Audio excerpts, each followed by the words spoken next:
네, 오늘은 무엇이 진정한 복인가 라는 제목으로 함께 말씀을 나누도록 하겠습니다. 기독교 서적 작가 중에 필립 얀시라는 분이 있습니다. 이분이 한 책을 썼는데요. 책 제목이 참 당돌합니다. 이런 제목입니다. 하나님, 당신께 실망했습니다. 이 책을 통해서 필립 얀시는 하나님께 세 가지 질문을 던지는데요. 이런 질문입니다. 하나님, 당신은 공평하신 분입니까? 하나님, 당신은 왜 침묵하십니까? 하나님, 당신은 숨어 계십니까? 이 세 가지 질문을 중심으로 책 내용이 전개가 되고 있는데요. 쉽게 말해서 이런 말입니다. 하나님은 사랑이 많으신 분인데 왜 우리가 고통을 당하는 것을 지켜보시기만 하십니까? 하나님은 정의로우신 분이신데 왜 세상에는 아직도 악이 활개를 치고 있습니까? 하나님이 살아계시다면 왜 이 세상이 이렇게 불공평합니까? 그러면서 저는 하나님께 실망했습니다. 저 하나님께 상처받았습니다. 이렇게 이야기를 하고 있는 것입니다. 사랑하는 성도 여러분, 여러분은 어떠십니까? 신앙생활하면서 비슷한 생각이 드신 적이 아마 한 번쯤은 있으실 것입니다. 하나님, 당신께 실망했습니다. 하나님, 저 하나님께 상처받았습니다. 그런데요, 오늘 우리가 읽은 본문 말씀인 시편 73편을 보면요, 이 안에도 비슷한 의문과 또 신앙의 갈등으로 흔들리고 있는 저자의 내면이 등장하고 있습니다. 마치 엑스레이로 그 안을 찍은 것처럼 적나라하게 그 생각이 드러나고 있는데요. 다행히 시편 73편의 저자는요, 이런 자신의 의문과 갈등을 하나님 앞에 솔직하게 털어놓으면서 믿음 안에서 잘 해결하고 있는 것을 볼 수 있습니다.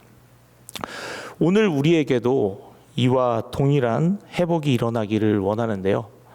오늘 시편 73편의 저자를 보면 아삽의 시라고 되어 있습니다. 여러분, 아삽이 누구일까요? 오늘 본문 이해를 위해서 잠시 설명을 드리면, 아삽은 쉽게 말해서 다윗과 솔로몬 시대의 찬양 봉사자, 또 합창단의 악장, 다시 말하면 찬양 전문가입니다. 그런데 이 찬양을 전문으로 하는 사람이 오늘 뭐라고 고백을 하고 있냐면, 우리 2절 말씀을 한번 같이 읽어보겠습니다. 시작. 나는 거의 넘어질 뻔하였고 나의 걸음이 미끄러질 뻔하였으니. 뭐라고 말하냐면, 쉽게 말해서 나는 믿음 생활을 내려놓을 뻔했습니다. 나는 찬양하는 것을 영구적으로 그만둘 뻔했습니다. 이런 고백을 하고 있다는 거예요. 다시 말하면 이 저자 아삽은 완전히 회의론자가 될 뻔한 자신의 마음을 솔직히 고백하고 있다는 것입니다. 그렇다면 이런 질문이 생깁니다. 도대체 아삽에게 무슨 일이 있었길래 찬양 전문가였던 그가 믿음 생활을 내려놓을 뻔했다고, 또 찬양을 그만두고 싶다고 할 정도로 이런 상상치 못할 고백을 하고 있을까라는 질문입니다. 그 이유가 무엇일까요? 오늘 우리가 이 부분을 살펴보면서 오늘 우리 가운데도 이와 같은 의문과 또 원망과 불평이 있다면 아삽처럼 주님을 향한 아름다운 찬양으로 변화되는 그런 복된 은혜를 주시기를 주님의 이름으로 축복합니다. 먼저 아삽이 찬양을 잃어버린 첫 번째 이유는요, 우리 앞에 화면을 보시고 같이 한번 읽어보겠습니다. 시작. 전체가 아닌 부분만 보았기 때문입니다. 이게 무슨 의미인지 잠시 설명을 드리겠습니다. 오늘 1절 말씀을 보시면요, 이 아삽이 자신이 붙들고 있는 중요한 믿음을 고백하고 있는데요. 어떤 믿음이냐면 1절에서 이렇게 말씀합니다. 하나님이 참으로 이스라엘 중 마음이 정결한 자에게 선을 행하시나. 자, 어떤 믿음을 가지고 있습니까? 이 아삽은요, 하나님께서 깨끗한 신앙 양심을 가지고 사는 자에게 복을 주신다는 믿음을 가지고 살았습니다. 자, 다시 말하면 하나님 없이 악하게 사는 자들은 벌을 받고 망한다는 믿음을 가지고 살았다는 거예요. 자, 그런데 그가 하나님 없이 사는 사람들을 유심히 관찰하고 그 삶을 묵상해 봤더니 현실은 놀랄 만큼 달랐다는 거예요.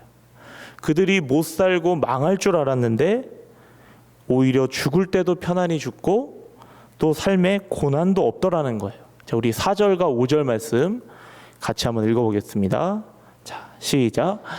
그들은 죽을 때에도 고통이 없고 그 힘이 강건하며 사람들이 당하는 고난이 그들에게는 없고 사람들이 당하는 재앙도 그들에게는 없네. 자, 이런 악한 그들을 하나님이 심판해야 그들이 기가 꺾일 텐데 오히려 더 잘 나간다는 것이에요. 그러면서 7절에서도 이렇게 이야기합니다. 제가 읽어보겠습니다. 살찜으로 그들의 눈이 솟아나며 그들의 소득은 마음의 소원보다 많으며. 12절에서도 말씀하는데요. 같이 읽어보겠습니다. 자, 시작. 볼지어다 이들은 악인들이라도 항상 평안하고 재물은 더욱 불어나도다. 그러니까 악인이 망할 줄 알았는데 오히려 더 잘 되는 모습을 봤다는 거예요. 그런데 이에 반해서 자신은 하나님을 전문적으로 찬양하고 섬기고 있는데 자신의 형편을 보니까 오히려 달랐다는 거예요. 자, 14절에서 그가 이렇게 말합니다. 나는 종일 재난을 당하며 아침마다 징벌을 받았도다.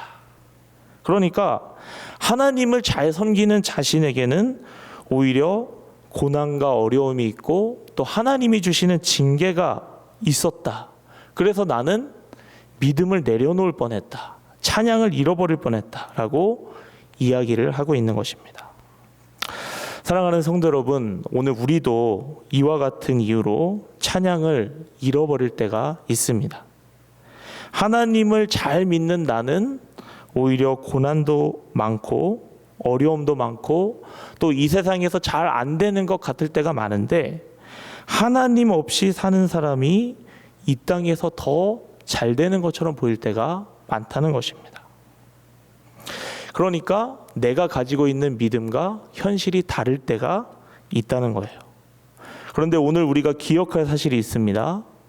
오늘 아삽이 보는 이 현실에 대한 시각은요, 전체적인 모습을 다 본 시각이 아니라 부분적인 모습만 본 부분적인 시각이라는 거예요.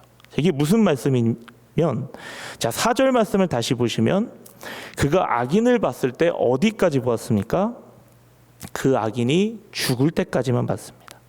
이 땅에서 죽을 때까지, 다시 말해서 악인의 모습을 보되 이 땅에서의 모습만 봤다는 것을 볼 수가 있어요. 그런데 우리 인생이 이 땅에서의 모습이 다가 아니라는 거예요. 이 땅 후의 모습도 있다는 것입니다. 그러니까 아삽은 전체를 보지 못했다는 거예요. 자, 그런데 그의 이런 부분적인 시각이 그가 성소에 들어가서 예배하며 말씀과 기도 가운데 주님의 영광을 볼 때 이 시각이 변했다는 것입니다. 자, 어떻게 변했을까요? 이제는 부분적인 것을 넘어서 전체적인 것을 보는 시각이 생겼다는 거예요. 자, 우리 17절 말씀 같이 한번 읽어보겠습니다. 자, 시작. 하나님의 성소에 들어갈 때에야 그들의 종말을 내가 깨달았나이다. 자, 오늘 아삽이 무엇을 깨닫게 되었다고 말합니까? 그들의 종말을 깨닫게 되었다고 말합니다.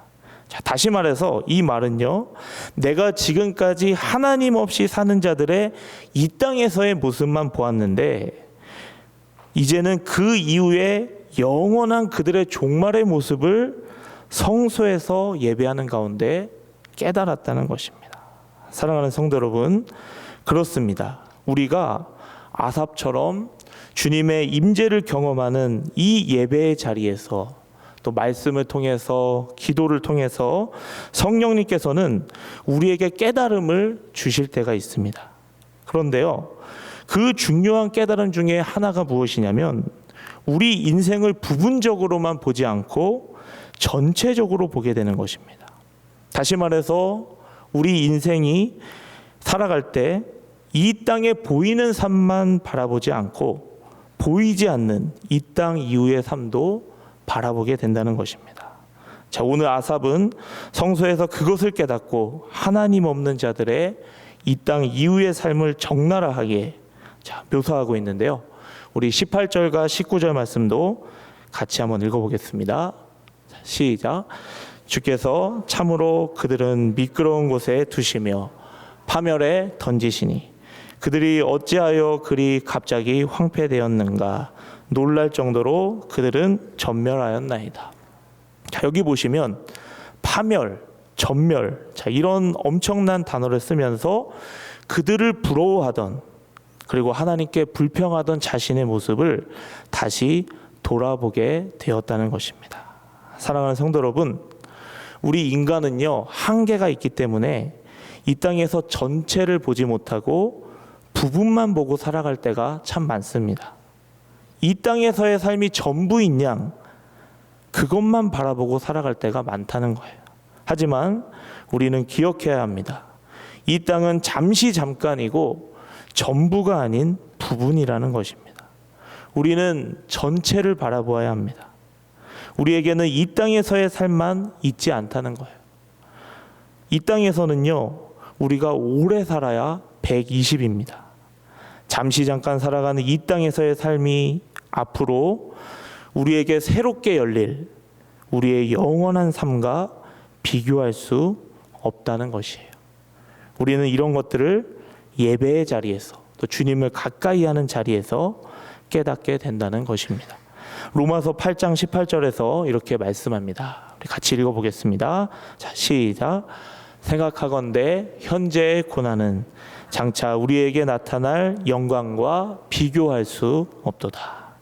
사랑하는 성도 여러분, 오늘 우리가 오직 은혜로 받은 구원이 얼마나 귀한 것인지, 얼마나 영광스러운 것인지 우리 모두가 잊지 않았으면 좋겠습니다. 이 소중한 구원의 은혜를 이 땅의 현실을 바라보며 잊고 있지 않은지 우리가 되돌아보면서 전체를 바라볼 수 있는 이 믿음의 시각이 우리에게 회복될 수 있기 원합니다. 한 찬송가에서 이렇게 드린 고백이 있습니다. 눈물 골짜기 더듬으면서 나의 갈 길 다 간 후에 주의 품 안에 내가 안겨 영원토록 살리로다. 열린 천국문 내가 들어가 세상 짐을 내려놓고 빛난 면류관 받아 쓰고서 주와 함께 길이 살리. 자, 바라기는 이 복된 믿음의 시각을 가지고 장차 우리에게 주어질 비교할 수 없는 영광을 바라보며 언제나 주님을 찬양하며 믿음의 정도를 걸어가시는 저와 여러분 될 수 있기를 주님의 이름으로 축복합니다. 자, 두 번째로 아삽이 왜 찬양을 잃어버릴 뻔했을까? 우리 같이 한번 읽어보겠습니다. 자, 시작. 형통에 대한 잘못된 이해를 가지고 있었기 때문입니다. 자, 오늘 말씀을 보시면요, 아삽이 이 땅에서 잘 되는 이 악인들의 모습을 보면서 사용한 단어가 형통입니다. 우리 3절 말씀 같이 한번 읽어보겠습니다. 자, 시작. 이는 내가 악인의 형통함을 보고 오만한 자를 질투하였음이로다. 자, 그러니까 무슨 말이냐면 이 아삽이 형통이란 단어를 어떻게 이해했다는 것이죠? 아까 우리가 읽어봤던 것처럼 이 땅에서 아무 고난 없이 살아가는 것, 이 땅에서 부를 얻고 재물을 얻고 잘 먹고 잘 사는 것, 죽을 때 고통 없이 죽는 것, 이런 것들을 형통으로 생각했다는 것입니다. 실제적으로 세상에서는 형통을 이렇게 생각합니다. 모든 일이 잘 되고 어려움 없이 잘 풀려나가는 것, 내가 원하는 일이 잘 이루어지는 것을 세상에서는 형통이라고 정의를 합니다. 사실 우리가 이것을 원할 때가 많이 있죠. 그런데요, 여기서 주목할 것은 성경이 말하는 형통의 의미는 다르다는 것이에요. 성경이 말하는 형통의 의미가 무엇입니까? 자, 이와 관련해서 제일 많이 언급되는 인물이 바로 요셉입니다.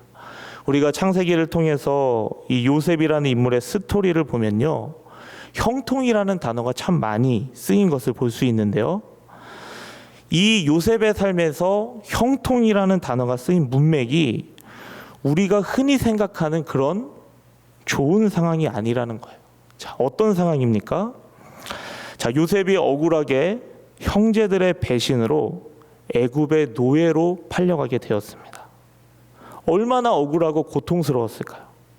믿었던 사람에게 배신당한 것입니다. 그런데요, 성경에서는 그런 요셉이 형통했다고 이야기를 하고 있습니다. 자, 그렇게 해서 이제 애굽의 보디발의 집에 들어가서 열심히 일을 하다가 순결과 신앙을 지키기 위해서 요셉이 유혹을 거절합니다. 그런데 어떻게 되었습니까? 감옥에 끌려갔습니다. 과연 하나님이 살아계시기는 한 걸까? 이런 생각이 들 수 있는 억울한 상황인데요, 성경에서는 이 상황을 설명하면서 요셉이 형통했다라고 이야기를 합니다. 그리고 나중에 요셉이 억울하게 옥에 갇혀서 하루는 두 간원장들의 꿈을 해석해 주게 되고 감옥에서 나가게 되면 자신을 꼭 기억해 달라고 간청을 합니다. 그런데 어떻게 됩니까? 오래도록 잊혀서 지내게 됩니다. 2년이나 억울하게 감옥에서 더 지내야 했습니다. 그런데 이런 요셉의 인생을 성경은 형통했다라고 이야기한다는 거예요. 자, 도무지 이해가 가지 않는 그런 상황인데요, 그런데 자세히 보시면 이 형통이라는 단어와 함께 나오는 문구가 있는데요, 그게 뭐냐면 바로 하나님이 함께 하셨다는 표현입니다.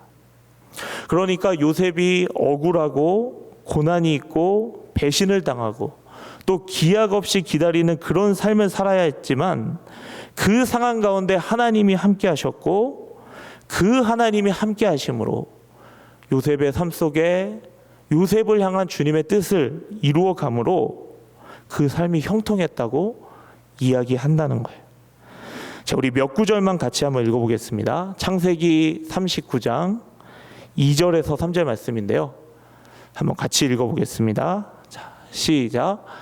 여호와께서 요셉과 함께 하심으로 그가 형통한 자가 되어 그의 주인 애굽 사람의 집에 있으니 그의 주인이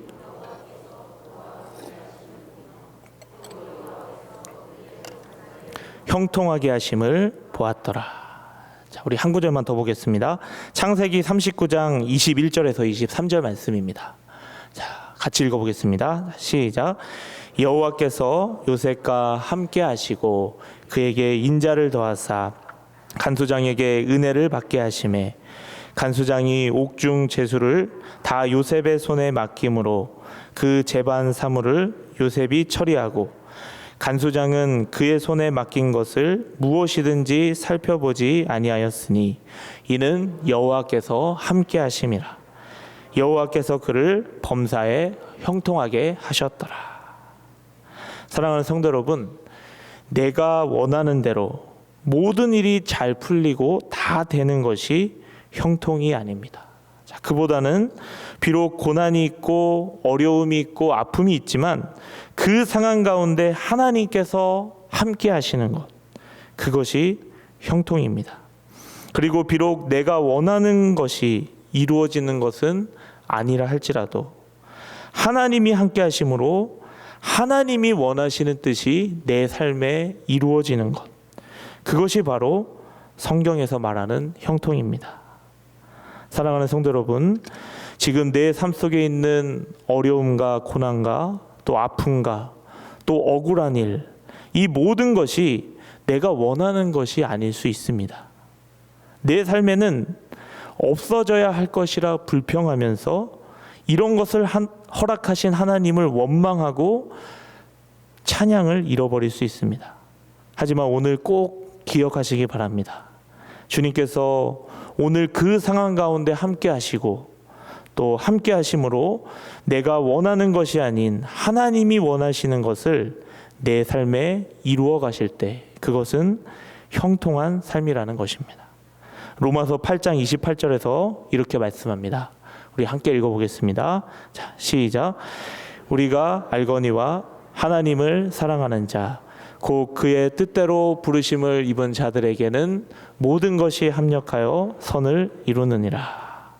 자, 바라기는 오늘 내 삶에 함께 하시는 하나님, 내 삶에 함께 하심으로 주님이 원하시는 그 뜻을 이루어 가시는 그 하나님의 손길을 우리가 바라보므로 다시 한번 우리 안에 주님을 향한 뜨거운 찬양이 회복되는 은혜가 있기를 주님의 이름으로 축복합니다. 자, 마지막으로 아삽이 찬양을 잃어버린 이유는 우리 한번 같이 읽어보겠습니다. 자, 시작. 복에 대한 잘못된 이해를 가지고 있었기 때문입니다. 네, 아까 형통이랑 계속 이어지는데요. 자, 12절에 보면 아삽이 가지고 있었던 복의 개념을 알 수 있는데 12절에서 아삽이 이렇게 말씀합니다. 볼지어다 이들은 악인들이라도 항상 평안하고 재물은 더욱 불어나도다. 자, 그리고 이런 모습을 보면서 아까 3절에서 뭐라고 고백했습니까? 내가 악인의 형통함을 보고 오만한 자를 질투하였다. 자, 그러니까 아삽은 이런 고백을 하고 있는 것입니다. 와, 저 사람은 하나님 없이 사는데도 진짜 너무 많은 복을 받네. 악인인데 너무 많은 복을 받네 라고 생각하면서 그런 것들을 복이라고 생각한 것입니다. 나도 한번 하나님 없이 살아볼까? 믿음을 내려놓을까? 자, 이런 생각을 했다는 것입니다. 그런데 그가 성소에 들어가면서 마지막에 깨닫게 되는 것이 무엇입니까? 자, 우리 28절 말씀 같이 한번 읽어보겠습니다. 자, 시작. 하나님께 가까이함이 내게 복이라. 내가 주 여호와를 나의 피난처로 삼아 주의 모든 행적을 전파하리이다. 자, 무엇을 깨닫게 됐냐면 내가 그동안 생각했던 그런 것이 진정한 복된 것이 아니었구나. 진짜 복은 하나님을 가까이 하는 것이 복이구나 깨달았다는 거예요. 자, 그러면서 그가 25절에서 26절에서 주 하나님만이 참된 복이고 내가 진짜 붙들어야 할 분임을 고백하는데요. 자, 25절에서 26절도 같이 읽어보겠습니다. 자, 시작. 하늘에서는 주 외에 누가 내게 있으리요 땅에서는 주밖에 내가 사모할이 없나이다. 내 육체와 마음은 쇠약하나 하나님은 내 마음의 반석이시요 영원한 분기시시라. 사랑하는 성도 여러분, 무엇이 진정한 복입니까? 하나님을 가까이 함이 진정한 복입니다. 우리가 세상에서 아무리 좋아 보이는 것이 있더라도 그것 때문에 내가 하나님과 멀어지면 그것은 복이 아닙니다. 하지만 비록 그것이 내 눈에는 좋아 보이지 않을지라도 그것 때문에 내가 하나님과 가까워진다면 어찌 보면 그것은 복이 될 수 있다는 것입니다. 오늘 아삽은 이렇게 이야기합니다. 나는 살아서 재물을 많이 쌓고 건강하고 문제거리 없이 살다가 죽는 게 복이라고 잠깐 생각했었다. 그러나 그게 아니다. 진짜 복은 하나님께 가까이 하고 사는 것이다. 자, 그러면서 그는 두 종류의 삶을 대조하는데요. 주를 멀리하는 자와 또 하나님을 가까이 하는 자, 주 여호와를 피난처로 삼은 자를 대조하고 있습니다. 오늘 우리에게 이런 질문을 던져보았으면 좋겠습니다. 나에게 진정한 복은 무엇인가? 나는 무엇을 진정한 복이라 생각하고 살아가고 있는가? 오늘 생각해 보면서 오늘 시편 73편의 저자 아삽의 고백, 하나님께 가까이 함이 내게 복이라. 이 고백이 오늘 우리의 고백이 되어서 주님께 더 가까이 나아가는 그런 기쁨이 회복되는 복된 밤 되시기를 주님의 이름으로 축복합니다. 말씀을 정리하겠습니다. 우리는 하나님 없이 살아가는 자들이 잘 되고 잘 사는 것처럼 보이는 그런 상황 속에서 살아갑니다. 그런 상황 속에서 때로는 그 현실만 바라보고 우리가 주님께 실망하고 우리 마음속에 주님을 향한 찬양이 메말라져 갈 수 있습니다. 바라기는 이와 같은 현실 속에서 오늘 아삽에게 일어났던 이 시각의 변화, 또 관점의 변화가 오늘 우리에게 있어서 늘 기쁨으로 주님을 찬양하며 또 믿음의 길을 걸어가는 은혜가 있었으면 좋겠습니다. 그런 은혜가 있기를 주님의 이름으로 축복합니다.